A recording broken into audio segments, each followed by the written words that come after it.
असलामुअलैकुम। Good morning सोहणियो, good morning सोहणियो। ਅੱਜ ਜਿਹੜਾ ਵੇ ਮੈਂ ਤੁਹਾਡੇ ਨਾਲ ਜਿਹੜੀ ਗੱਲ ਕਰਨੀ ਹੈ ਉਹ ਇੱਕ ਯਾਦਾਂ ਦਾ ਸਫ਼ਰ ਹੈ। ਉਹ ਐਸਾ ਸਫ਼ਰ ਇੱਕ ਕਿ ਮੇਰੀ ਬਚਪਨ ਦੀਆਂ ਹਸੀਨ ਯਾਦਾਂ ਜਿੰਨਾਂ ਜੁੜੀਆਂ ਨੇ ਔਰ ਮੇਰੇ ਸਮਝੋ ਜ਼ਾਤੀ ਜ਼ਿੰਦਗੀ ਦੇ ਹਵਾਲੇ ਦੇ ਨਾਲ ਕੁਝ ਚੀਜ਼ਾਂ ਨੇ। ਪਰ ਇਹ ਵੇ ਕਿ ਮੈਂ ਤੁਹਾਡੇ ਨਾਲ ਸ਼ੇਅਰ ਕਰ ਰਹੀ ਹਾਂ। ਅਗਰ ਕਿਸੇ ਦਾ ਦਿਲ ਮੰਨੇ ਤੇ ਉਹ ਸੁਣੇ, ਅਗਰ ਕਿਸੇ ਦਾ ਦਿਲ ਨਹੀਂ ਮੰਨੇ ਕਿ ਕੋਈ ਯਾਦਾਂ ਮੇਰੀਆਂ ਨੇ ਮੇਰੇ ਲਈ ਬੜੀ ਕੀਮਤੀ ਨੇ। ਜ਼ਰੂਰੀ ਨਹੀਂ ਹਰ ਇੱਕ ਨੂੰ ਉਹਦਾ ਸੁਣਨਾ ਜ਼ਰੂਰੀ ਨਹੀਂ ਹੈ।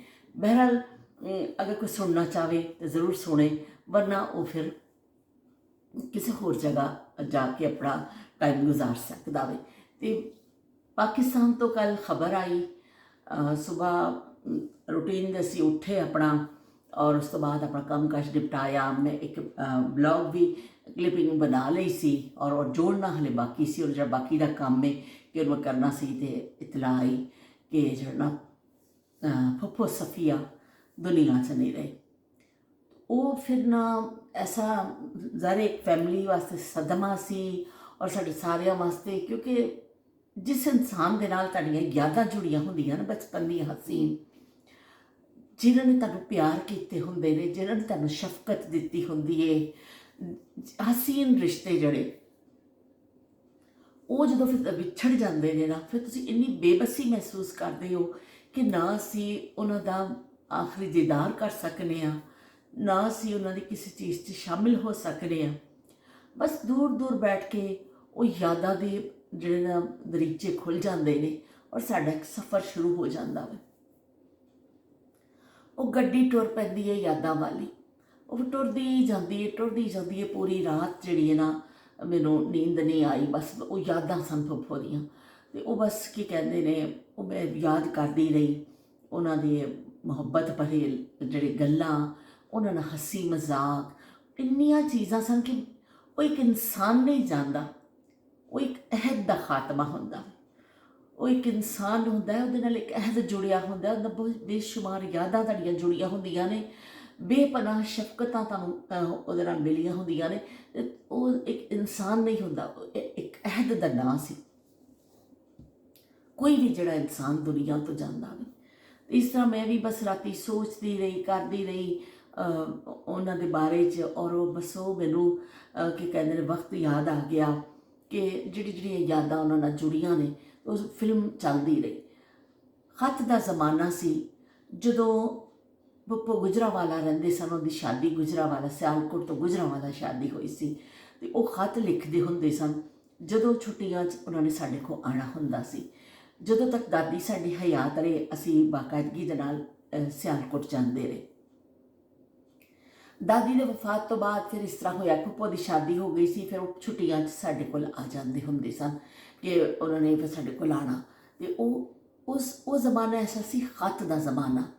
ਉਹ ਫਿਰ ਜਦੋਂ ਖੱਤ ਆਉਣਾ ਨਾ, ਅਤੇ ਉਹਦੇ ਵਿੱਚ ਫਿਰ ਫੁੱਫੋ ਦੀ ਆਉਣ ਦੀ ਇਤਲਾਹ ਮਿਲਣੀ ਕਿ ਉਹਨਾਂ ਨੇ ਆਪਣਾ ਲਿਖਿਆ ਹੁੰਦਾ ਸੀ, ਭਾਈ ਜਾਨ ਆਪ ਕੈਸੇ ਹੈ, और सारा लिख के, और कि मेरी फ़लाँ ट्रेन की सीटें हो गई है, मैं इंशाल्लाह इस दिन कराची पहुँचूँगी और फिर मुलाकात होगी।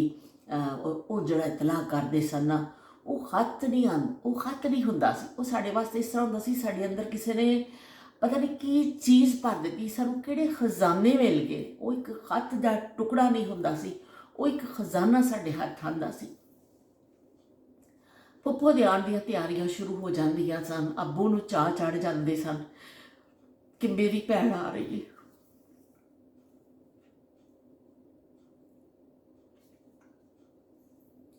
ਇੰਨਾ ਅੱਬੂ ਨੇ ਸ਼ੌਕ ਦੇ ਨਾਲ ਤਿਆਰੀ ਕਰਨੀ ਕਿ ਸਫੀਆ ਆ ਰਹੀ ਹੈ। ਪਤਾ ਨਹੀਂ ਸਫੀਆ ਦੇ ਨਾਲ ਇੰਨੀ ਮੁਹੱਬਤ ਸੀ ਮੇਰੇ ਵਾਲਿਦ ਨੂੰ ਕਿ ਬੇਇੰਤਹਾ ਭੈਣ ਭਰਾਵਾਂ 'ਚ ਪਿਆਰ ਸੀ।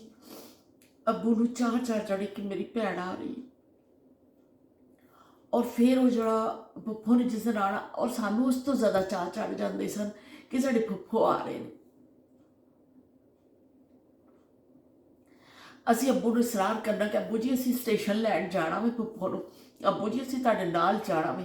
ਅੱਬੂ ਨੇ ਕਿਹਾ ਹਾਂ ਟ੍ਰੇਨ ਦੇ ਟਾਈਮ ਹੋਈ ਨਾ, ਦਿਨ ਦੇ ਟਾਈਮ ਦੀ ਟ੍ਰੇਨ ਹੋਈ, ਮੈਂ ਤੁਹਾਨੂੰ ਲੈ ਚੱਲਾਂਗਾ। ਜ਼ਿਆਦਾਤਰ ਅਸੀਂ ਅੱਬੂ ਦੇ ਨਾਲ ਲੋਕਲ ਟ੍ਰੇਨ 'ਤੇ ਬੈਠ ਕੇ ਜਾਂਦੇ ਹੁੰਦੇ ਸਨ। ਜਦੋਂ ਟ੍ਰੇਨ ਦਾ ਸਾਨੂੰ ਪਤਾ ਨਹੀਂ ਹੁੰਦਾ ਸੀ ਕਿ ਟ੍ਰੇਨ ਕਦੋਂ ਆਣੀ ਹੈ, ਬਸ ਇੰਤਜ਼ਾਰ ਹੁੰਦਾ ਸੀ। ਬਾਰ-ਬਾਰ ਅੱਬੂ ਕੋ ਪੁੱਛਦੇ, ਅੱਬੂ ਜੀ ਕਦੋਂ ਆਣੀ ਗੱਡੀ, ਅੱਬੂ ਜੀ ਗੱਡੀ ਕਦੋਂ ਆਣੀ।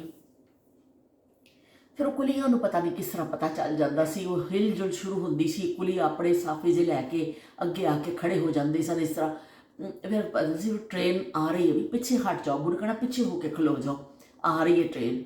ਉਹ ਕੁਲੀ ਵੀ ਹੁਸ਼ਿਆਰ ਹੋ ਕੇ ਖੜੇ ਹੋ ਜਾ, ਔਰ ਸਾਡੀਆਂ ਨਜ਼ਰਾਂ ਉਸ ਟ੍ਰੇਨ 'ਤੇ ਹੁੰਦੀਆਂ ਸਨ। ਪਹਿਲੇ ਇੱਕ ਇੰਜਨ ਨਮੂਦਾਰ ਹੁੰਦਾ ਸੀ, ਉਹ ਫਿਰ ਟ੍ਰੇਨ ਇਸ ਤਰ੍ਹਾਂ ਗੁਜ਼ਰਦੇ, ਡੱਬੇ ਸਾਡੀ ਅੱਖਾਂ ਦਾ, ਔਰ ਅਸੀਂ ਇਸ ਤਰ੍ਹਾਂ ਦੇਖਦੇ ਸਾਂ ਕਿ ਕਿਹੜੇ ਡੱਬੇ 'ਚ ਫੁੱਫੋ ਗਏ। ਫੁੱਫੋ ਨੇ ਵੀ ਖਿੜਕੀ ਦੇ ਕੋਲ ਹੋ ਕੇ ਕਰਨਾ, ਫਿਰ ਜਦੋਂ ਸਾਹਮਣੇ ਕਿਸੇ ਨਜ਼ਰ ਆਉਣਾ, ਹੱਥ ਹਿਲਾਉਣਾ। ਇੰਨਾ ਉਸ ਵੇਲੇ ਚਾਅ ਹੁੰਦਾ ਸੀ ਕਿ ਬਸ ਸਾਨੂੰ ਆਪਣਾ ਪਿਆਰਾ ਨਜ਼ਰ ਆ ਗਿਆ। ਉਹ ਜਿਸ ਪਾਸੇ ਟ੍ਰੇਨ ਦਾ ਡੱਬਾ ਅੱਗੇ ਅਗਰ ਜਾਂਦਾ ਸੀ, ਅਸੀਂ ਉੱਧਰ ਦੌੜ ਲਾ ਦਿੰਦੇ ਹੁੰਦੇ ਸਾਂ ਕਿ ਫੁੱਫੋ ਦਾ ਉਹ ਡੱਬਾ ਉਹ ਅੱਗੇ ਚਲਾ ਗਿਆ, ਉੱਥੇ ਜਾਣਾ। ਫਿਰ ਉਹ ਸਮਾਨ ਉਤਾਰਨਾ ਕੁਲੀ ਨੇ, ਔਰ ਜਿਹੜੇ ਫਿਰ ਉਹ ਪਿਆਰ ਮੁਹੱਬਤ ਦੇ ਲਮਹੇ ਸਨ, ਉਹਨਾਂ ਨੂੰ ਭੁੱਲਿਆ ਨਹੀਂ ਜਾ ਸਕਦਾ। ਕਈ ਦਫਾ ਮੂੰਹ ਚੁੰਮਣੇ, ਕਈ ਦਫਾ ਇੱਕ ਦੂਸਰੇ ਨੂੰ ਗਲੇ ਲਾਉਣਾ, ਕਈ ਦਫਾ ਫੁੱਫੋ ਨੇ ਸਾਡਾ ਇੰਨਾ ਚੁੰਮਣਾ, ਫੁੱਫੋ ਨੇ ਸਾਨੂੰ। ਤੇ ਉਹ ਉਸ ਤੋਂ ਬਾਅਦ ਅੱਬੂ ਨੇ ਕਹਿਣਾ ਚਲੋ ਹੁਣ ਘਰ ਚੱਲੀਏ, ਚਲੋ। ਉਹ ਇੰਨਾ ਮਿਲਣ ਮਿਲਾਣ 'ਚ ਮਹਿਵ ਹੋ ਜਾਂਦੇ ਸਾਂ ਕਿ ਸਾਨੂੰ ਯਾਦ ਹੀ ਨਹੀਂ ਰਹਿੰਦਾ ਸੀ ਕਿ ਅਸੀਂ ਘਰ ਵੀ ਜਾਣਾ ਨੇ, ਉੱਥੇ ਜਾ ਕੇ ਬੈਠ ਕੇ ਗੱਲਾਂ ਕਰਨੀਆਂ। ਉੱਥੋਂ ਫਿਰ ਕੁਲੀ ਸਮਾਨ ਚੁੱਕਦਾ ਸੀ, ਵੱਡੇ ਵੱਡੇ ਟਰੰਕ ਹੁੰਦੇ ਸਨ, ਕੁਲੀ ਨੇ ਟਰੰਕ ਚੁੱਕੜੇ, ਸਮਾਨ ਕੋਈ ਹੋਰ ਛੋਟਾ, ਕੋਈ ਗਠੜੀ ਛਟੜੀ, ਕੋਈ ਇਸ ਟਾਈਪ ਦੀ ਚੀਜ਼, ਕੁਲੀ ਦੇ ਨਾਲ ਫਿਰ ਅਸੀਂ ਉਹਨੇ ਸਮਾਨ ਪਹੁੰਚਾਉਣਾ, ਔਰ ਅਸੀਂ ਦੂਸਰੀ ਟ੍ਰੇਨ 'ਤੇ ਬੈਠ ਕੇ, ਲੋਕਲ ਟ੍ਰੇਨ 'ਤੇ ਫਿਰ ਅਸੀਂ ਘਰ ਪਹੁੰਚਣਾ। ਕਦੀ ਕਦਾਰ ਟੈਕਸੀ ਵੀ ਕਰਾ ਲਈ ਜਾਂਦੀ ਸੀ, ਲੇਕਿਨ ਇੰਨੀ ਜ਼ਿਆਦਾ ਨਹੀਂ। ਅਗਰ ਲੋਕਲ ਟ੍ਰੇਨ ਦਾ ਟਾਈਮ ਹੁੰਦਾ ਸੀ ਤਾਂ ਉਹਦੇ 'ਤੇ ਬੈਠ ਜਾਂਦੇ ਸਨ।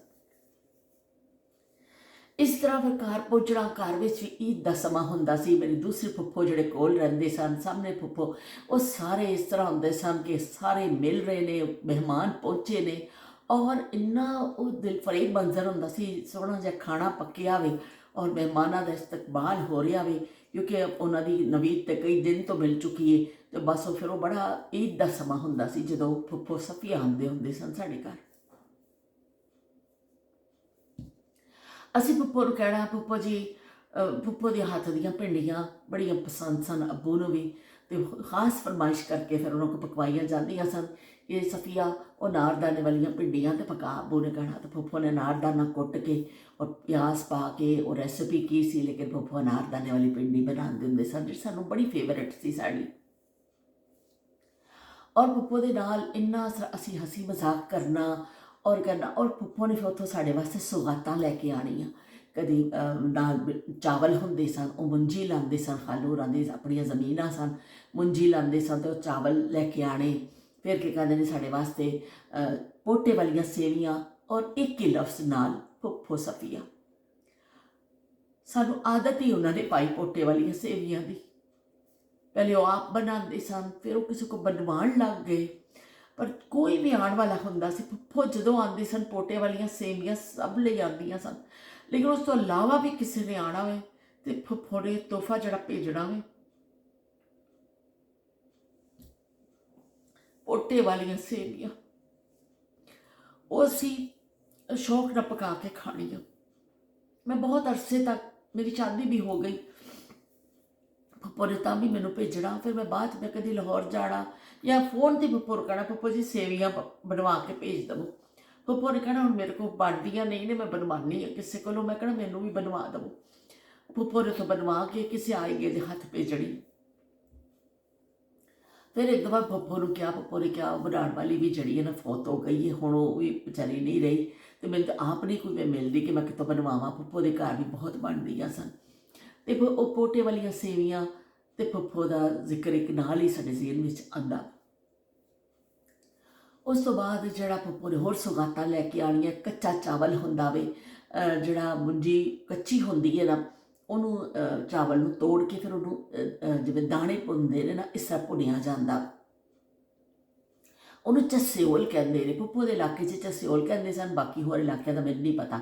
ਉਹ ਇੱਕ ਖਾਸ ਸੀਜ਼ਨ 'ਚ ਚਾਵਲ ਤੋੜਿਆ ਜਾਂਦਾ, ਕੱਚੇ ਚਾਵਲ ਨੂੰ ਤੋੜ ਕੇ ਫਿਰ ਭੱਠੀ 'ਚ ਭੁੰਨਿਆ ਜਾਂਦਾ। ਉਹਦਾ ਇੰਨਾ ਅੱਛਾ ਟੇਸਟ ਹੁੰਦਾ ਸੀ ਕਿ ਅਸੀਂ ਫੁੱਫੋ ਨੂੰ ਫਰਮਾਇਸ਼ ਕਰਨੀ, ਫੁੱਫੋ ਜੀ ਸਾਡੇ ਵਾਸਤੇ ਚਸਿਓਲ ਲੈ ਕੇ ਆਈਓ ਜਦੋਂ ਤੁਸੀਂ ਆਓ। ਫੁੱਫੋ ਨੇ ਕਹਿਣਾ ਕਿ ਮੈਂ ਸੀਜ਼ਨ ਹੋਏਗਾ ਤਾਂ ਮੈਂ ਜ਼ਰੂਰ ਲੈ ਕੇ ਆਵਾਂਗੀ ਤੁਹਾਡੇ ਵਾਸਤੇ। ਤੇ ਇਸ ਤਰ੍ਹਾਂ ਬਚਪਨ ਦੀ ਉਹ ਯਾਦਾਂ। ਫਿਰ ਫੁੱਫੋ ਨੇ ਆਉਣਾ, ਸ਼ੌਕ ਹੁੰਦਾ ਸੀ ਕਹਿਣਾ ਫੁੱਫੋ ਜੀ ਮੈਨੂੰ ਕਢਾਈ ਸਿਖਾ ਦੇਵੋ। ਫੁੱਫੋ ਨੇ ਮੈਨੂੰ ਕਢਾਈ ਸਿਖਾਈ। ਫੁੱਫੋ ਨੇ ਜਾ ਕੇ ਫੁੱਫੋ ਲੈ ਕੇ ਆਏ ਛੋਟਾ ਫਰੇਮ, ਕਹਿੰਦੇ ਵੱਡਾ ਫਰੇਮ ਤੇਰੇ ਕੋਲ ਫੜਿਆ ਨਹੀਂ ਜਾਣਾ, ਛੋਟਾ ਲੈ ਕੇ ਆਨੇ। ਛੋਟਾ ਫਰੇਮ ਲਿਆ, ਫਿਰ ਫੁੱਫੋ ਨੇ ਧਾਗੇ ਲਏ ਔਰ ਫੁੱਫੋ ਨੇ ਆ ਕੇ ਫਿਰ ਮੈਨੂੰ ਡੰਡੀ ਬਣਾਉਣੀ ਸਿਖਾਈ, ਡੰਡੀ ਟਾਂਕਾ ਸਿਖਾਇਆ, ਪੱਤਾ ਬਣਾਉਣਾ ਸਿਖਾਇਆ, ਫੁੱਲ ਦੇ ਕਿਸ ਤਰ੍ਹਾਂ ਬਣਦੇ ਨੇ, ਉਹਦੇ ਅੰਦਰ ਮੋਤੀ ਕਿਸ ਤਰ੍ਹਾਂ ਫੁੱਲਾਂ ਦੇ ਅੰਦਰ ਉਹ ਜਿਹੜਾ ਡਿਜ਼ਾਈਨ ਬਣਦਾ ਸੀ ਉਹ ਫੁੱਫੋ ਨੇ 2 ਮਹੀਨੇ ਰਹਿਣਾ। ਅਤੇ ਫੁੱਫੋ ਨੇ ਛੋਟੀ ਛੋਟੀ ਚੀਜ਼ਾਂ ਬਣਾਉਣੀਆਂ। ਫੁੱਫੋ ਨੇ ਨਾਲ ਨਾਲ ਮੈਨੂੰ ਸਮਝਾਉਣਾ ਕਿ ਟਾਂਕਾ ਇਸ ਤਰ੍ਹਾਂ ਚੁੱਕੀ ਜਾਵੇ, ਇਸ ਤਰ੍ਹਾਂ ਡੰਡੀ ਲਈ ਹਰਾ ਧਾਗਾ ਲੱਗਦਾ ਵੇ, ਇਸ ਚੀਜ਼ ਲਈ ਹੈ ਪੱਤੇ ਲਈ ਹਰਾ ਧਾਗਾ ਲੱਗਦਾ, ਬਰਾਊਨ ਨਾਲ ਤੁਸੀਂ ਉਹ ਬਣਾਓਗੇ, ਇਸ ਕਲਰ ਨਾਲ ਇਹ ਬਣਾਓਗੇ। ਉਹ ਬਹਿਰਹਾਲ ਫੁੱਫੋ ਨੇ ਸਾਨੂੰ 2 ਮਹੀਨੇ ਜਦੋਂ ਰਹਿਣਾ ਔਰ ਮੈਨੂੰ ਬੜਾ ਸ਼ੌਕ ਹੁੰਦਾ ਸੀ ਔਰ ਫੁੱਫੋ ਨੂੰ ਸਿਖਾਉਣ ਦਾ ਸ਼ੌਕ ਹੁੰਦਾ ਸੀ। ਉਸ ਤੋਂ ਬਾਅਦ ਫਿਰ ਫੁੱਫੋ ਨੇ ਨਾ ਜਦੋਂ ਮੇਰੀ ਸ਼ਾਦੀ 'ਤੇ ਆਏ ਮੇਰੇ ਵਾਸਤੇ ਇੱਕ ਬੜੀ ਸ਼ਾਨਦਾਰ ਇੱਕ ਸ਼ਰਟ ਬਣਾਈ, ਰਾਇਲ ਬਲੂ ਕਲਰ ਦੀ। ਫੁੱਫੋ ਨੇ ਆਪਣੇ ਹੱਥ ਨਾਲ ਕਢਾਈ ਕਰਕੇ ਮੈਨੂੰ ਦਿੱਤੀ। ਫੁੱਫੋ ਸਫੀਆ ਦੀਆਂ ਕਢਾਈਆਂ ਜਿਹੜੀਆਂ ਨੇ ਮਸ਼ਹੂਰ ਸਨ ਖਾਨਦਾਨ ਵਿੱਚ। ਉਹਨਾਂ ਨੇ ਮੇਰੀ ਸ਼ਾਦੀ 'ਤੇ ਮੇਰੇ ਲਈ ਆਪਣੇ ਹੱਥ ਦੇ ਨਾਲ 2 ਮਹੀਨੇ ਜਿਹੜੇ ਰਹੇ ਸ਼ਾਦੀ ਤੋਂ ਪਹਿਲੇ ਆ ਗਏ ਸਨ ਔਰ ਫਿਰ ਉਹਨਾਂ ਨੇ ਆਪਣੇ ਹੱਥ ਨਾਲ ਇੱਕ ਕਮੀਜ਼ ਕੱਢ ਕੇ ਪੂਰੀ ਨੀਚੇ ਤੋਂ ਲੈ ਕੇ ਦਾਮਨ ਇੱਥੇ ਤੱਕ ਕੋਲ ਔਰ ਬੜੇ ਮਲਟੀ ਕਲਰ ਉਹਨਾਂ ਨੇ ਯੂਜ਼ ਕੀਤੇ, ਸ਼ਾਹਕਾਰ ਉਹਨਾਂ ਨੇ ਮੈਨੂੰ ਬਣਾ ਕੇ ਦਿੱਤਾ। ਮੈਂ ਕਦੀ ਕਰਾਚੀ ਗਈ, ਮੈਨੂੰ ਤਸਵੀਰਾਂ ਨਜ਼ਰ ਆਈਆਂ ਨਾ, ਮੈਂ ਸੂਟ ਤੁਹਾਨੂੰ ਦਿਖਾਵਾਂਗੀ। ਮੈਂ ਸ਼ਾਦੀ ਤੋਂ ਬਾਅਦ ਬਹੁਤ ਸ਼ੌਕ ਨਾਲ ਸੂਟ ਪਾਉਂਦੀ ਸਾਂ, ਸਾਰਿਆਂ ਨੂੰ ਦੱਸਦੀ ਸਾਂ ਮੇਰੀ ਫੁੱਫੋ ਨੇ ਮੈਨੂੰ ਬਣਾ ਕੇ ਦਿੱਤਾ। ਇਸ ਤਰ੍ਹਾਂ ਬੇਸ਼ੁਮਾਰ ਯਾਦਾਂ ਜਿਹੜੀਆਂ ਨੇ ਨਾ ਉਹ ਚੱਲਦੀ ਰਹੀ। ਫਿਲਮ ਕਿ ਇਹ ਕਰਨੇ ਸਾਂ, ਫੁੱਫੋ ਨੂੰ ਅਸੀਂ ਇਸ ਤਰ੍ਹਾਂ ਕਰਨੇ ਸਾਂ। ਫੁੱਫੋ ਦੀ ਜਿਹੜੀ ਆਦਤ ਸੀ ਨਾ ਉਹ ਹੱਕ ਮਾਨਣਾ ਨਹੀਂ ਸੀ। ਉਹ ਸਾਡੇ ਨਾਲ ਕੁੜੀਆਂ 'ਚ ਬੈਠਦੇ ਸਨ, ਮੇਰੀ ਇੱਕ ਕਜ਼ਨ ਅਸੀਂ ਸਾਰੇ ਬੈਠਦੇ ਸਾਂ। ਫੁੱਫੋ ਸਾਡੇ ਨਾਲ ਬਿਲਕੁਲ ਕੁੜੀਆਂ ਵਾਂਗਰ ਹੋ ਜਾਂਦੇ ਸਨ, ਹੱਸੀ ਮਜ਼ਾਕ, ਸਾਨੂੰ ਲਤੀਫੇ ਸੁਣਾਉਣੇ। ਔਰ ਫੁੱਫੋ ਨੇ ਬੱਚਿਆਂ 'ਚ ਹੁੰਦੇ ਸਨ, ਬੱਚਿਆਂ ਵਰਗੇ ਵੱਡਿਆਂ 'ਚ ਬੈਠੇ ਨੇ ਅਤੇ ਵੱਡਿਆਂ ਵਰਗੇ ਹੋ ਜਾਂਦੇ ਸਨ। ਫੁੱਫੋ ਦਾ ਕੋਈ ਮਿਜ਼ਾਜ ਐਸਾ ਸੀ ਹਸਮੁਖ। ਔਰ ਫੁੱਫੋ ਜਿਹੜਾ ਨਾ ਕਹਿੰਦੇ ਹਰਫਨ ਮੌਲਾ ਕਿ ਹਰ ਇੱਕ ਦੇ ਨਾਲ ਐਡਜਸਟ ਹੋ ਜਾਂਦੇ ਹੁੰਦੇ ਸਨ। ਫੁੱਫੋ ਨੂੰ ਜਦੋਂ ਇੱਕ ਦਫਾ ਆਏ ਮੈਂ ਅਤੇ ਮੇਰੀ ਕਜ਼ਨ, ਅਸੀਂ ਫੁੱਫੋ ਨੂੰ ਕੀਤਾ ਫੁੱਫੋ ਅਸੀਂ ਤੁਹਾਡੇ ਵਾਲ ਕੱਟਣੇ ਨੇ। ਫੁੱਫੋ ਕਹਿੰਦੀ ਨਾ ਨਹੀਂ, ਇਹ ਬੜਾ ਸਹੀ ਨਹੀਂ ਹੁੰਦਾ। ਅਸੀਂ ਕਹਿੰਦੇ ਫੁੱਫੋ, ਅਸੀਂ ਇੰਨਾ ਫੁੱਫੋ ਦੇ ਪਿੱਛੇ ਪਏ, ਇੰਨਾ ਫੁੱਫੋ ਦੇ ਪਿੱਛੇ ਪਏ, ਮੈਂ ਅਤੇ ਮੇਰੀ ਕਜ਼ਨ। ਫੁੱਫੋ ਜੀ ਵਾਲ ਕਟਾ ਲਓ, ਫੁੱਫੋ ਜੀ ਵਾਲ ਕਟਾ ਲਓ, ਫੁੱਫੋ ਜੀ। ਅਤੇ ਉਹਨਾਂ ਨੇ ਕਿਹਾ ਅੱਛਾ ਨਹੀਂ ਲਾਓ ਭੈਣ, ਘੱਟ ਲਵੋ, ਤੁਹਾਨੂੰ ਇੰਨਾ ਸ਼ੌਕ ਚੜਿਆ ਹੋਇਆ ਵੀ ਕਿ ਮਤਲਬ ਕਿ ਸਾਡੀ ਜ਼ਿੱਦ ਕੈਸੀ ਸੀ ਔਰ ਫੁੱਫੋ ਨੇ ਆਪਣੇ ਆਪ ਨੂੰ ਪੇਸ਼ ਕਰ ਦਿੱਤਾ। ਅਸੀਂ ਕੀ ਕਹਿੰਦੇ ਨੇ ਉਹਨਾਂ ਦੇ ਫੜ ਕੇ ਵਾਲ ਵੱਢ ਦਿੱਤੇ, ਛੁਰੀ ਕੈਂਚੀ ਲੈ ਕੇ, ਕੱਪੜੇ ਕੱਟਣ ਵਾਲੀ ਕੈਂਚੀ ਦੇ ਨਾਲ ਇੱਥੋਂ 2 ਸਿੰਗ ਬਣਾ ਦਿੱਤੇ ਫੁੱਫੋ ਦੇ ਉੱਤੇ, ਇੱਕ ਇੱਧਰੋਂ ਕੱਟਿਆ, ਇੱਕ ਇੱਧਰੋਂ ਕੱਟਿਆ। ਫੁੱਫੋ ਨੇ ਫਿਰ ਵੀ ਕੁਛ ਨਹੀਂ ਕਿਹਾ, ਸਾਰਿਆਂ ਨੇ ਮਜ਼ਾਕ ਉਡਾਇਆ ਕਿ ਤੂੰ ਕੀ ਬੱਚੀਆਂ ਦੇ ਹੱਥੋਂ ਤੋਂ ਕੀ ਬਣ ਗਏ। ਫੁੱਫੋ ਨੇ ਕਿਹਾ ਚਲੋ ਕੋਈ ਨਹੀਂ, ਵੱਧ ਜਾਣਗੇ, ਬੱਚੀਆਂ ਦਾ ਸ਼ੌਕ ਸੀ ਅਤੇ ਚਲੋ ਕੋਈ ਨਹੀਂ। ਅਤੇ ਉਹ ਮਤਲਬ ਕਿ ਸਾਡੇ ਨਾਲ ਫੁੱਫੋ ਇਸ ਤਰ੍ਹਾਂ ਬਣ ਜਾਂਦੇ ਹੁੰਦੇ ਸਨ ਨਾ ਕਿ ਜਿਵੇਂ ਕੋਈ ਦੋਸਤ ਹੈ, ਸਾਨੂੰ ਉਹਨਾਂ ਦਾ ਇੰਤਜ਼ਾਰ ਹੁੰਦਾ ਸੀ। ਜ਼ਿੰਦਗੀ 'ਚ ਜਦੋਂ ਵੀ ਮੈਂ ਮਿਲੀ ਫੁੱਫੋ ਨੂੰ, ਜਿੰਨੀਆਂ ਮੁਲਾਕਾਤਾਂ ਸ਼ਾਦੀ ਤੋਂ ਬਾਅਦ ਵੀ ਰਹੀਆਂ, ਫਿਰ ਮੈਂ ਲਾਹੌਰ ਜਾਂਦੀ ਸਾਂ, ਫੁੱਫੋ ਦੇ ਘਰ ਠਹਿਰਨੀ ਸਾਂ। ਫੁੱਫੋ ਨੇ ਖਾਣਾ ਆਪਣੇ ਹੱਥ ਨਾਲ ਪਕਾ ਕੇ ਖਿਲਾਉਣਾ ਔਰ ਫੁੱਫੋ ਨੇ ਬਹੁਤ ਖਾਤਰ ਬਦਾਰਤ ਵੀ ਸਾਡੀ ਕਰਨੀ। ਪਰ ਫੁੱਫੋ ਦੇ ਕੇ ਕਹਿੰਦੇ ਨੇ ਜਦੋਂ ਹੁਣ 7 ਸਾਲ ਪਹਿਲੇ ਸਾਡੀ ਮੇਰਾ 8 ਸਾਲ ਪਹਿਲੇ ਮੁਲਾਕਾਤ ਹੋਈ ਆਖਰੀ ਜਿਹੜੀ, ਉਸ ਤੋਂ ਬਾਅਦ ਜਦੋਂ ਪਿਛਲੀ ਦਫਾ ਪਾਕਿਸਤਾਨ ਗਈ ਅਤੇ ਫੁੱਫੋ ਉਦੋਂ ਕੈਨੇਡਾ ਗਏ ਹੋਏ ਸਨ ਅਤੇ ਸਾਡੀ ਮੁਲਾਕਾਤ ਨਹੀਂ ਹੋ ਸਕੀ। ਵਰਨਾ ਇਹ ਹੁੰਦਾ ਸੀ ਕਿ ਜੋ ਜਾਣੀ ਸੀ, ਮੇਰੀ ਕੋਸ਼ਿਸ਼ ਹੁੰਦੀ ਸੀ ਕਿ ਸਾਡੀ ਮੁਲਾਕਾਤ ਹੋ ਜਾਵੇ। ਪਰ ਐਵੇਂ ਕਿ ਜਾਣ ਵਾਲੇ ਚਲੇ ਜਾਂਦੇ ਨੇ, ਉਹ ਇੱਕ ਯਾਦ ਨਹੀਂ ਹੈ। ਅਜੇ ਮੈਂ ਤੁਹਾਨੂੰ ਇੱਕ ਥੋੜ੍ਹਾ ਜਿਹਾ ਦੱਸੀਆਂ ਨਾ ਗੱਲਾਂ, ਯਾਦਾਂ ਬੇਸ਼ੁਮਾਰ ਨੇ, ਬੇਸ਼ੁਮਾਰ ਯਾਦਾਂ ਨੇ, ਅਸੀਂ ਉਹਨਾਂ ਤੋਂ ਪਿੱਛਾ ਨਹੀਂ ਛੁਡਾ ਸਕਦੇ ਹਾਂ। ਕੱਲ੍ਹ ਦਾ ਦਿਨ ਬੜਾ ਮੇਰਾ ਉੱਤੇ ਗੁਜ਼ਰਿਆ ਔਰ ਰਾਤ ਭਰ ਵੀ ਫਿਰ ਮੈਨੂੰ ਬਸ ਫੁੱਫੋ ਦੇ ਖਿਆਲ ਆਉਂਦੇ ਰਹੇ। ਮੈਂ ਜਿੰਨਾ ਯਾਦਾਂ ਤੋਂ ਪਿੱਛਾ ਛੁਡਾਉਣਾ ਚਾਹੁੰਦੀ ਸਾਂ, ਉਨਾਂ ਹੀ ਯਾਦਾਂ ਹੋਰ ਆਉਂਦੀਆਂ ਸਨ ਕਿ ਕਿਸ ਤਰ੍ਹਾਂ ਦਰਵਾਜ਼ਾ ਬੰਦ ਕਰੋਗੇ ਜ਼ੇਨ ਦਾ, ਕਿਸ ਤਰ੍ਹਾਂ ਤੁਸੀਂ ਕਰੋਗੇ ਉਹ ਫੁੱਫੋ ਦਾ ਪਿਆਰ ਕਰਨਾ। ਜਦੋਂ ਅਸੀਂ ਗੁਜਰਾਂਵਾਲਾ ਜਾਣਾ, ਫੁੱਫੋ ਨੂੰ ਚਾਰ ਜਾਣਾ, ਫੁੱਫੋ ਨੇ ਮੇਰਾ ਮੂੰਹ ਚੁੰਮ ਚੁੰਮ ਕੇ ਸਾਰਿਆਂ ਨੂੰ ਦਿਖਾਣਾ, ਕਹਿਣਾ ਦੇਖੋ ਮੇਰੀ ਭਤੀਜੀ ਕਿੰਨੀ ਸੋਹਣੀ ਹੈ, ਮੇਰੀ ਭਤੀਜੀ ਵਰਗਾ ਹੈਗਾ ਵੀ ਕੋਈ। ਫੁੱਫੜ ਬਾਰ ਮੇਰਾ ਮੂੰਹ ਚੁੰਬੜਾ, ਕਹਿਣ ਮੇਰੀ ਭਤੀਜੀ। ਇੰਨਾ ਉਹਨਾਂ ਨੇ ਪਿਆਰ ਸਾਨੂੰ ਕੀਤਾ। ਅੱਜ ਕੱਲ੍ਹ ਮੈਂ ਰੀਲਸ ਦੇ ਵਿੱਚ ਦੇਖਦੀ ਹਾਂ ਨਾ ਕਿ ਫੁੱਫੀ ਦਾ ਰਿਸ਼ਤਾ ਬਹੁਤ ਬਦਨਾਮ ਕਰ ਦਿੱਤਾ ਗਿਆ ਲੋਕਾਂ ਨੇ। ਕਿਸੇ ਮਾਂ ਬਾਪ ਨੇ ਜਾਂ ਕਿਸੇ ਬੱਚੇ ਨੇ ਜਿਹਨਾਂ ਦੀ ਇਹ ਤਰਬੀਅਤ ਕੀਤੀ ਜਾਂਦੀ ਹੈ ਕਿ ਅਸੀਂ ਰੀਲਸ ਬਣਾ ਕੇ ਤੁਸੀਂ ਪਾਓ, ਉਹ ਲੋਕਾਂ ਨੇ ਉੱਤੇ ਲਾਈਕ ਵੀ ਬੜਾ ਕੀਤਾ ਹੁੰਦਾ ਵੇ। ਮੈਨੂੰ ਇੰਨਾ ਦੁੱਖ ਲੱਗਦਾ ਵੇ ਉਸ ਵੇਲੇ। ਮੈਂ ਕਈ ਦਫਾ ਕਮੈਂਟ ਵੀ ਇਸ 'ਤੇ ਕਰ ਦਿੰਦੀ ਹਾਂ ਕਿ ਖੂਬਸੂਰਤ ਰਿਸ਼ਤਿਆਂ ਨੂੰ ਖੁਦਾ ਦਾ ਵਾਸਤਾ ਖਰਾਬ ਨਾ ਕਰੋ। ਆਪਣੇ ਵਿਊਜ਼ ਦੇ ਚੱਕਰ 'ਚ ਕਿਸੇ ਵੀ ਰਿਸ਼ਤੇ ਦੀ ਖੂਬਸੂਰਤੀ ਖਤਮ ਨਾ ਕਰੋ, ਉਹਨੂੰ ਖੂਬਸੂਰਤ ਹੀ ਰਹਿਣ ਦਿਓ। ਅੱਛਾ ਬੁਰਾ ਹਰ ਰਿਸ਼ਤਾ ਮੌਜੂਦ ਹੁੰਦਾ ਦੁਨੀਆ 'ਚ। ਜ਼ਰੂਰੀ ਨਹੀਂ ਕਿ ਫੁੱਫੀ ਹੀ ਖਰਾਬ ਹੋਵੇ, ਜ਼ਰੂਰੀ ਨਹੀਂ ਕਿ ਖਾਲਾ ਹੀ ਚੰਗੀ ਹੋਵੇ, ਜ਼ਰੂਰੀ ਨਹੀਂ ਕਿ ਮਾਮਾ ਹੀ ਭੈੜਾ ਹੋਵੇ, ਜ਼ਰੂਰੀ ਨਹੀਂ ਕਿ ਚਾਚਾ ਹੀ ਅੱਛਾ ਹੋਵੇ। ਹਰ ਬੰਦਾ ਇੱਕ ਅਲੱਗ ਮਿਜ਼ਾਜ ਹੁੰਦਾ ਹੈ, ਉਹ ਆਪਣੇ ਰਿਸ਼ਤੇ ਨਿਭਾਉਂਦਾ ਹੈ। ਕੁਝ ਲੋਕ ਮਰਦੇ ਦਮ ਤੱਕ ਰਿਸ਼ਤੇ ਨਿਭਾਉਂਦੇ ਨੇ, ਕੁਝ ਨਹੀਂ ਨਿਭਾਉਂਦੇ, ਲੇਕਿਨ ਉਹਦੇ ਵਿੱਚ ਉਸ ਰਿਸ਼ਤੇ ਦਾ ਕਸੂਰ ਤਾਂ ਨਹੀਂ ਹੈ ਨਾ, ਉਹ ਇੱਕ ਇਨਸਾਨ ਦੀ ਪਰਸਨਲ ਕੋਈ ਚੀਜ਼ ਹੋ ਸਕਦੀ ਹੈ। ਤੇ ਸਾਨੂੰ ਤੇ ਇੰਨਾ ਪਿਆਰ ਮਿਲਿਆ ਸਾਡੀਆਂ ਫੁੱਫੀਆਂ ਕੋਲੋਂ, ਇੰਨਾ ਜ਼ਿਆਦਾ ਪਿਆਰ ਮਿਲਿਆ ਕਿ ਮੈਂ ਦੱਸ ਨਹੀਂ ਸਕਦੀ। ਵਿੱਚ ਕਾਲ ਆ ਰਹੀ ਕਿਸੇ ਦੀ। ਇੰਨਾ ਪਿਆਰ ਮਿਲਿਆ ਸਾਨੂੰ ਰਿਸ਼ਤਿਆਂ ਦਾ ਵਜ੍ਹਾ ਦੇ ਨਾਲ, ਬਿਆਨ ਕਰਨਾ ਮੁਸ਼ਕਿਲ ਹੈ। ਲੇਕਿਨ ਇਹ ਵੀ ਕਿ ਬਸ ਅੱਲਾਹ ਪਾਕ ਜਿਹੜਾ ਨਾ ਸਬਰ ਦੇਵੇ ਉਹਨਾਂ ਦੀ ਫੈਮਿਲੀ ਨੂੰ ਵੀ, ਅੱਲਾਹ ਪਾਕ ਸਾਨੂੰ ਵੀ ਸਬਰ ਦੇਵੇ, ਅੱਲਾਹ ਪਾਕ ਉਹਨਾਂ ਦੀ ਫੈਮਿਲੀ ਨੂੰ ਵੀ ਸਬਰ ਦੇਵੇ। ਤੇ ਉਹ ਯਾਦਾਂ ਤੇ ਜ਼ਾਰੀ ਖਤਮ ਨਹੀਂ ਹੋਣੀਆਂ। ਕੁਛ ਦਿਨ ਪਹਿਲੇ ਫੁੱਫੋ ਜ਼ਿੰਦਾ ਸਨ, ਹੁਣ ਫੁੱਫੋ ਇੱਕ ਯਾਦ ਬਣ ਚੁੱਕੇ ਨੇ। ਹੁਣ ਉਹ ਯਾਦਾਂ ਨੇ, ਉਹ ਹਸੀਨ ਯਾਦਾਂ ਜਿਹੜੀਆਂ ਹਮੇਸ਼ਾ ਸਾਨੂੰ ਯਾਦ ਰਹਿਣੀਆਂ ਨੇ। ਕੋਈ ਅੱਛੀ ਗੱਲ, ਕੋਈ ਕਿਸ ਤਰ੍ਹਾਂ ਦੀ, ਉਹ ਕੋਈ ਬਚਪਨ ਦੀ ਚੋਟ, ਕੋਈ ਹਰ ਚੀਜ਼ ਯਾਦ ਰਹਿੰਦੀ। ਤੇ ਫੁੱਫੋ ਵੀ ਸਾਡੀ ਇੱਕ ਯਾਦ ਬਣ ਗਏ ਨੇ, ਜਿਵੇਂ ਸਾਡੇ ਮਾਂ ਬਾਪ ਸਾਡੇ ਵਾਸਤੇ ਇੱਕ ਯਾਦ ਬਣ ਗਏ ਨੇ, ਇਸੇ ਤਰ੍ਹਾਂ ਫੁੱਫੋ ਵੀ ਇੱਕ ਯਾਦ ਬਣ ਗਏ ਨੇ। ਅੱਲਾਹ ਪਾਕ ਉਹਨਾਂ ਨੂੰ ਜੰਨਤਾਂ ਵਿੱਚ ਘਰ ਦੇਵੇ, ਅੱਲਾਹ ਪਾਕ ਉਹਨਾਂ ਦੀ ਮਗਫਰਤ ਫਰਮਾਵੇ, ਅੱਲਾਹ ਪਾਕ ਉਹਨਾਂ ਦੇ ਅੱਗੇ ਦੇ ਦਰਜਾਤ ਬੁਲੰਦ ਕਰੇ। ਅਸੀਂ ਉਹਨਾਂ ਨੂੰ ਕਦੀ ਭੁੱਲਾਂਗੇ ਨਹੀਂ, ਕਦੀ ਵੀ ਨਹੀਂ ਭੁੱਲ ਸਕਦੇ ਅਸੀਂ ਉਹਨਾਂ ਨੂੰ ਕਿ ਅਸੀਂ ਉਹਨਾਂ ਨੂੰ ਭੁੱਲੀਏ ਜਾਂ ਅਸੀਂ ਉਹਨਾਂ, ਲੇਕਿਨ ਐਵੇਂ ਕਿ ਸਾਡੀ ਯਾਦਾਂ 'ਚ ਹਮੇਸ਼ਾ ਜ਼ਿੰਦਾ ਰਹਿਣਗੇ, ਪਰ ਐਵੇਂ ਕਿ ਸਾਡੇ ਦਰਮਿਆਨ ਵਿੱਚ ਨਹੀਂ ਨੇ। ਤੇ ਬਸ ਇਹ ਤੁਹਾਡਾ ਮੈਂ ਥੋੜ੍ਹੀ ਜਿਹੀ ਸ਼ੇਅਰ ਕਰਨੀ ਸੀ। ਗੱਲਾਂ ਤਾਂ ਬਹੁਤ ਨੇ, ਪਰ ਐਵੇਂ ਕਿ ਹੁਣ ਜਿਹੜਾ ਨਾ ਬਸ ਦਿਲ 'ਚ ਤਾਂ ਕੁਛ ਹੋਰ ਹੀ ਕੈਫੀਅਤ ਚੱਲ ਰਹੀ ਹੁੰਦੀ ਹੈ ਨਾ, ਤੇ ਉਹ ਕੀ ਕਹਿੰਦੇ ਨੇ ਬਿਆਨ ਕਰਨਾ ਜ਼ਰਾ ਮੁਸ਼ਕਿਲ ਹੈ। ਮੈਂ ਫਿਰ ਵੀ ਬੜਾ ਹੌਸਲਾ ਕਰਕੇ ਹਿੰਮਤ ਕਰਕੇ ਬੈਠੀ ਆ ਕਿ ਮੈਂ ਚਲੋ ਤੁਹਾਡੇ ਦੋਸਤਾਂ ਦੇ ਨਾਲ ਆਪਣਾ ਦੁੱਖ ਵੀ ਸ਼ੇਅਰ ਕਰਾਂ, ਤੁਹਾਨੂੰ ਦੱਸਾਂ ਕਿ ਮੇਰੀ ਫੁੱਫੋ ਕਿੰਨੀ ਅੱਛੀ ਸੀ। ਇਹ ਰਿਸ਼ਤਾ ਸਾਨੂੰ ਜਿਹੜਾ ਜਦੋਂ ਵੀ ਅਸੀਂ ਨਾਂ ਲੈਂਦੇ ਹਾਂ ਤੇ ਸਾਡੇ ਵਿੱਚ ਖੁਸ਼ੀ ਔਰ ਮੁਸਰਤ ਭਰ ਕੇ ਜਾਂਦਾ ਹੈ। ਉਹਨਾਂ ਦੀਆਂ ਯਾਦਾਂ ਜਿਹੜੀਆਂ ਨੇ, ਕੋਈ ਤਲਖ ਯਾਦ, ਕੋਈ ਤਲਖ ਕਿੱਸਾ, ਕੋਈ ਐਸਾ ਵਾਕਿਆ, ਕੋਈ ਐਸਾ ਮੇਰੇ ਹਾਫਜ਼ਿਆਂ 'ਚ ਨਹੀਂ ਹੈ ਕਿ ਸਾਨੂੰ ਫੁੱਫੀ ਦਾ ਲਫ਼ਜ਼ ਬੁਰਾ ਲੱਗਿਆ ਹੋਵੇ। ਸਾਡੀ ਫੁੱਫੋ ਫਾਤਮਾ ਜਿਹੜੇ ਕੋਲ ਰਹਿੰਦੇ ਸਨ ਸਾਡੇ, ਉਹਨਾਂ ਨੇ ਵੀ ਸਾਨੂੰ ਬੜਾ ਪਿਆਰ ਕੀਤਾ। ਉਹਨਾਂ ਨੇ ਸਾਨੂੰ ਇੰਨਾ ਪਿਆਰ ਕੀਤਾ ਕਿ ਆਪਣੇ ਬੱਚਿਆਂ ਦੇ ਨਾਲ ਹੀ ਸਾਨੂੰ ਬਿਠਾ ਕੇ ਰੋਟੀ ਖਵਾਉਂਦੇ ਸਨ ਕਿ ਆ ਜਾਓ ਰੋਟੀ ਖਾ ਲਓ, ਅਤੇ ਹਰ ਵੇਲੇ ਦਾ ਉਹਨਾਂ ਦਾ ਸਾਥ ਸੀ। ਅਤੇ ਫੁੱਫੋ ਸਫੀਆ, ਉਹਨਾਂ ਨੇ ਵੀ ਸਾਨੂੰ ਬਹੁਤ ਪਿਆਰ ਕੀਤਾ। ਬਾਕੀ ਫੁੱਫੀਆਂ ਨੇ, ਮੇਰੀ 4 ਫੁੱਫੋ ਨੇ, ਸਾਰੇ ਫੁੱਫੋ ਨੇ ਬੜਾ ਪਿਆਰ ਕੀਤਾ। ਲੇਕਿਨ ਜੋ ਜਿੰਨਾ ਨਜ਼ਦੀਕ ਹੁੰਦਾ ਵੇ ਫਿਰ ਸਾਰੇ ਉਹਦੇ ਨਾਲ ਹੋ ਜਾਂਦੇ ਨੇ ਕਿ ਆਉਣਾ ਜਾਣ ਦੇ ਨਾਲ ਫਿਰ ਤੁਹਾਡੀਆਂ ਯਾਦਾਂ ਵੀ ਬਣਦੀਆਂ ਨੇ। ਬਹਿਰਹਾਲ ਅੱਲਾਹ ਪਾਕ ਉਹਨਾਂ ਨੂੰ ਜੰਨਤਾਂ 'ਚ ਘਰ ਦੇਵੇ। ਤੇ ਖਤ ਵਿੱਚ ਲਿਖਦੇ ਹੁੰਦੇ ਸਨ ਕਿ ਭਾਈ ਜਾਨ ਇੰਸ਼ਾ ਅੱਲਾਹ ਜਲਦ ਮੁਲਾਕਾਤ ਹੋਗੀ।